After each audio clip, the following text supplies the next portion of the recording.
So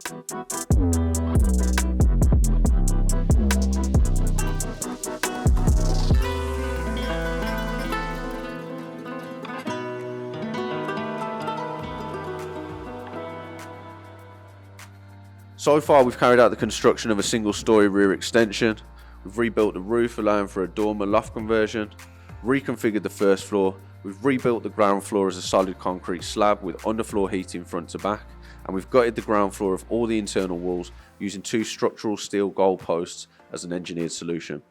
Dry lining and plastering are complete, and a mist coat has been applied to give us a whitewashed shell to work with.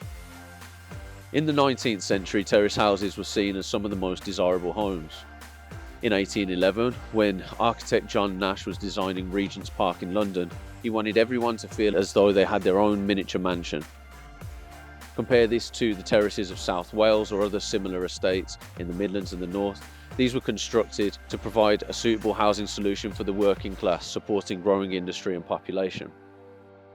The point is that the story of Victorian terraces is the story of our British towns and cities. How we think about them and what we do with them says a lot about us, from individual projects like this one to national level policy of how we house our communities. With this project, we've tried to show the potential for bringing the aspirational lifestyle of open plan living to smaller properties like this, but that's just one interpretation. Let us know what homes like this mean to you and what concepts you have for ideas of similar projects. The next time we revisit this project, we'll show you how our interior designers and installation team have interpreted the brief. See you on site. Hi guys, welcome back to sunny Harborne. We are here today with a company called Stone Sense to template the work surfaces of the kitchen. So we're going to go inside and talk to Andrew, the production manager, about how they go about it, and we'll be following the whole process from start to finish so we can show you guys how it happens. So come with me.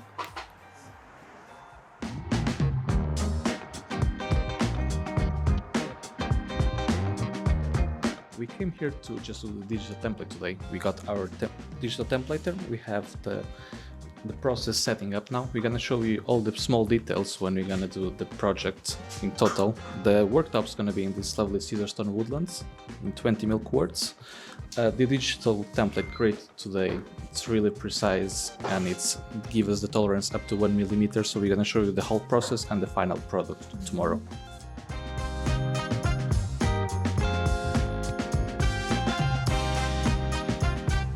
Okay, so we're back with Andrew, the production manager, and he's going to take us through each step of cutting, fabricating, polishing, yes, all the fabricating surfaces. process. Yeah, so do you want to take us through each step?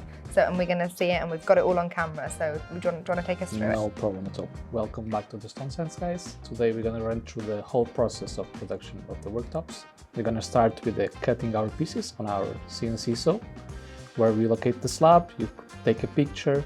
You load your DXF files, which we done previously yesterday on site, what you got on film yesterday. After that, we're gonna move to the second process, which is gonna be the CNC part. Basically, you're gonna create all the rebates for the sink, for the flush fit hobs. You're gonna create half of your cutouts. After that process, we're gonna move to the third step, what's gonna be the water jet. When you create the smallest cutouts with small internal radius corners, like socket cutouts, and small holes up to 1mm of diameter, so you can create different types. After this, we're gonna move to our almost finishing touch. We're gonna put to our edge polisher when you create your profiles and just a flat polish of the surface. Finishing of this, you're gonna have the hand finisher to create the final touch and quality control of the piece. And that's the guy who's been here 40 years. 40 Craftsmanship. years. Craftsmanship, the Yeah, proper very experienced. experienced man. I think you'd be lost without him, would you? Absolutely, absolutely. Okay, so thank you for letting us be in your HQ today and letting us film and capture all of the processes. And on Monday next week, we're going to go and install it back into the property. So we'll see you on Monday. Oh.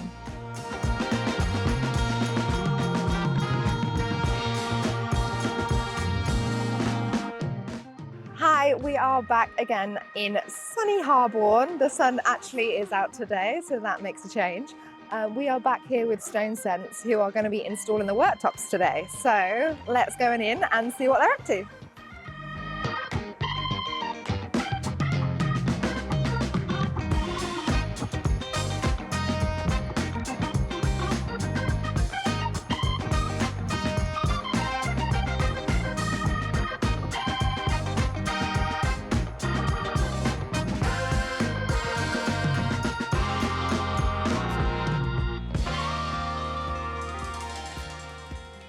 We're just on our way back to Harborne.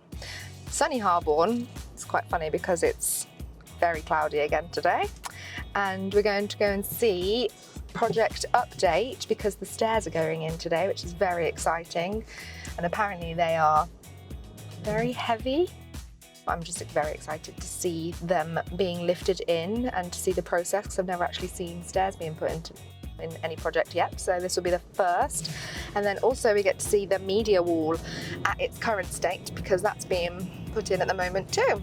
So we're very excited to go and see where we are. So we'll update you guys in a second.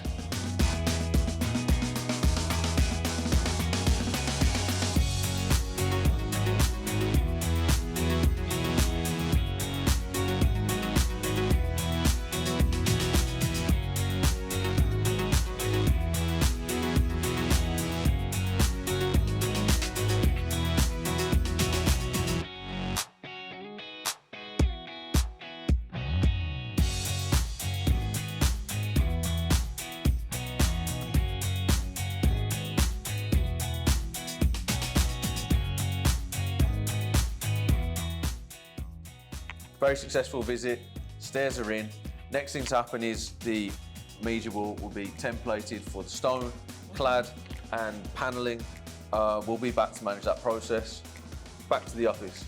See you not on site, back at the office. Yeah, see you not on site. There you go. Welcome back to ProBuild 360 TV. Just to remind you, the purpose of this project is that it's a show home, and we're going to show how a small property like this can really be brought to life and reach aspirational levels of quality and functionality if you're able to think outside the box and so on. We're here today with Stone Sense.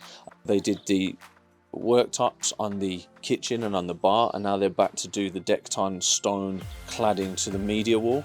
The stones just arrived. It looks unbelievable. I didn't realize how good it's going to look. And they're currently installing and setting the different pieces out so that they meet perfectly. And we're going to go and show you about the products itself, and we're going to show you how it interacts with the cabinetry. And when all those things come together, a property like this, for all the restrictions that it poses and all the challenges that it poses in terms of its size and so on, can be overcome, and the result being this incredible home. In the design work, there is a cabinet, this one, which has a glass front and it's lit up from inside. It's very, very beautiful. And it's going to be installed here. And the stone is going to encase it, and it will be flush with the door, and it will be set into this alcove here. Now, I came to David this morning and I was thinking about this, and I said, David, how with the width, the depth of this frame, if it's flush with the stone, how will it open? And he looked at me like I'm silly, because of course he's thought of it. What he's done is he's actually selected a cabinet with a hinge that is based at the front, which means that when you open it, it turns on itself within the width of the space that's available. So when this is installed, we'll show you that, and it's a perfect example of an incredible level of attention to detail.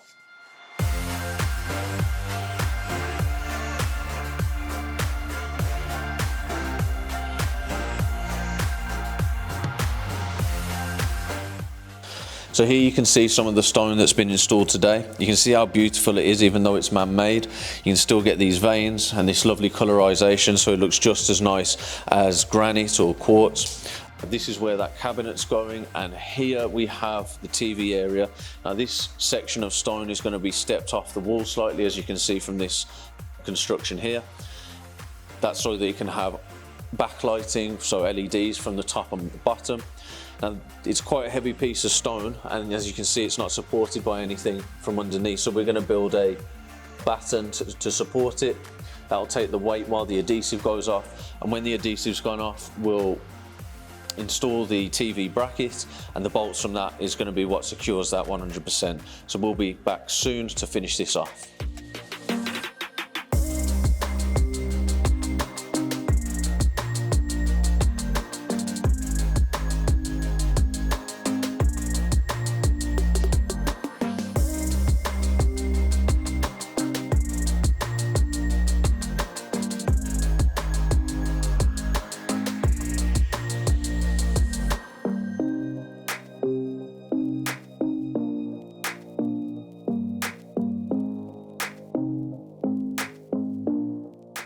Okay, starting up here in the loft conversion, we built the dormer to make this big space. We've got these roof light windows behind us, lots of natural light up here, so as far as loft conversions go, it feels very airy and light and bright. We've got cabinetry going in. Callum and the boys are working on that. Lots of cool features up here. The LED lighting is great. We've got a bed at this end and a bed at that end. It's going to be a children's room, and we have a secret little cubby just behind me. It's going to be a bit of a den, which is exciting. So here in the master bedroom, the wardrobes are in. Very, very cool wardrobes, very high quality stuff. We've got some cool features like this rail that pulls down to access the clothes. So the idea of this project really is to show what can be achieved even with a small property like this. And then the decorating is approaching finishing, so we've got this gorgeous wallpaper here. We've got the bedside lights hanging, pendant ones, and this is going to be the area for a media centre in this room. So here in the hallway, we have got the under the stairs storage area, the airing cupboard, which is also where all the electrical systems come to, because this whole house is automated. We've got a Lutron system for the lights. We've got the Ring doorbell system with the alarms and front and back cameras and sounders and that sort of stuff. So there's lots and lots of electronics. That's all housed in here, but we've not wasted the space. We've racked it out with these shelving, slatted shelving, so it also is an airing cupboard, and these gorgeous panel doors. I think there's some handles to go on here. And then finally, on the middle floor, we've got the bathroom, which, as we mentioned before, is just astonishing how much functionality we've got out of this bathroom, considering the size of the property. Just to remind you, this whole house, the width of it internally is 3.5, maybe 4 meters tops. So the fact that we've got a walk-in shower, separate bath, lots of niche shelving and so on with all the nice lighting, the vanity unit here, very stylish radiators and the sash windows, more big niches in the shower area. So another great achievement in the bathroom. Finally, we've got the ground floor, so we've got these huge sliders in this kitchen extension here. Kitchen's all in, it's been cleaned once, obviously it's still a construction site, so we're trying to keep the dust down. It's another concern, because when you've got the electricians and the carpenters working side by side, you've got to be on top of your dust suppression. The bar area, this is going to be the dining area, so we're waiting for finalised designs for this. And this really cool media wall.